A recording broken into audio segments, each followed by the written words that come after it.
We continue to follow the shooting death of a 10-year-old boy in Sacramento. Now, keep in mind the suspect was another 10-year-old who used his father's stolen gun to shoot his friend. And this morning, we're now learning more about the victim. Let's get to ABC 10's Bridget Biorlo. She's live in Sacramento. So, Bridget, where did this child go to school?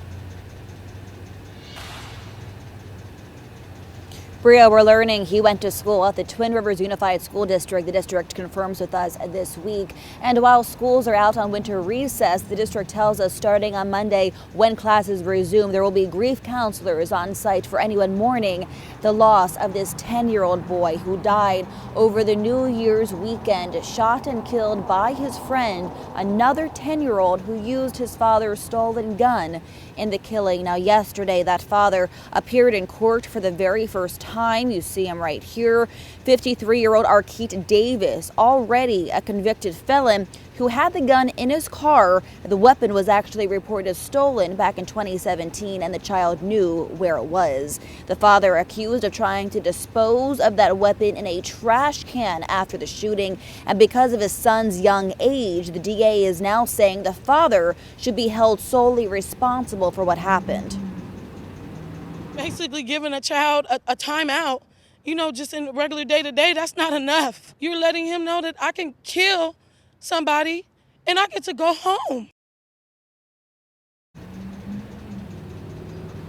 That is the mother of the child who was killed, and she, of course, is responding to his friend, the 10-year-old boy, possibly not being punished for the shooting death that he committed. Instead, the sole responsibility the DA is signaling will go to the father, and the mother of the victim not happy about that. She would like the child to also pay the price. We'll see what happens as the case moves forward. Bria. Bridget, and we know that there will be grief counselors at the school, but how else is the school district responding to the child's death? Well, Bria, understandably, the entire campus community is shaken by what happened on a holiday weekend, no less. Just so tragic. The school district provided a statement saying they're just heartsick by the sudden and tragic loss of this 10-year-old boy, calling the shooting senseless. A lot of people in the community can agree with that as well, as they all mourn and come together over a life taken too soon, Bria.